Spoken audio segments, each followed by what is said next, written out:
Now, a lot of you have been asking for an update on my power loss issue. If this is the first time you're hearing about it, a quick recap.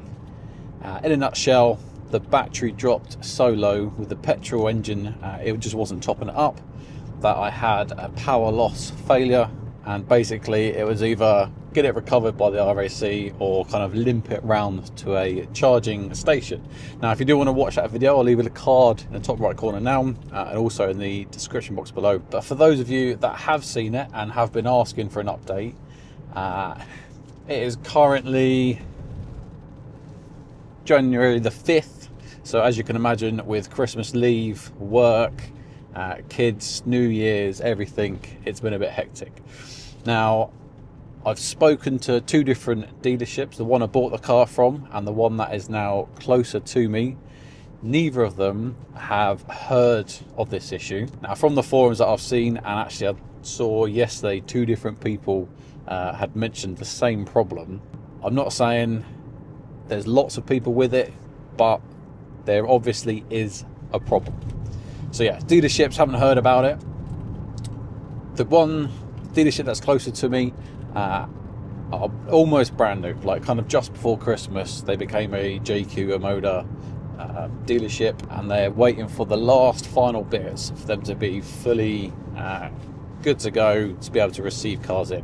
So I haven't taken the car in yet.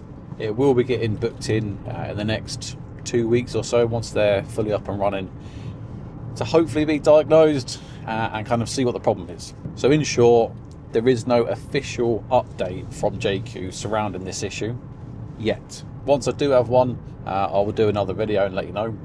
Since I had the problem, I'm now on 5,755 miles. I've gone to Portsmouth and back, which is a 2-hour drive there and back.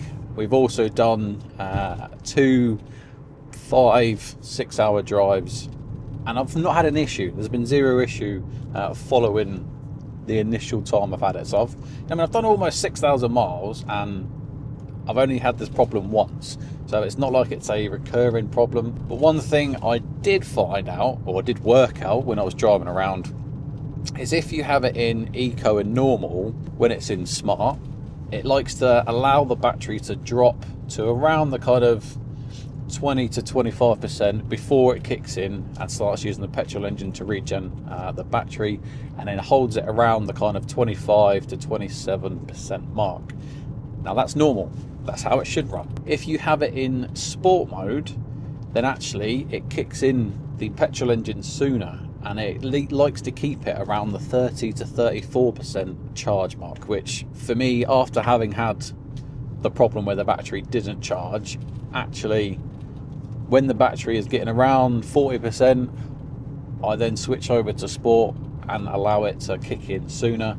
It just gives me that extra little bit of warm fuzzy feeling, seeing that the battery's keeping that 30 to 34% kind of away from that 20% mark, because when I had it get down to around this 18-15%, that's when things started to go wrong from there. So it's not a workaround, it's just something that I will do going forward, especially until I've got a proper diagnosis from Jaecoo.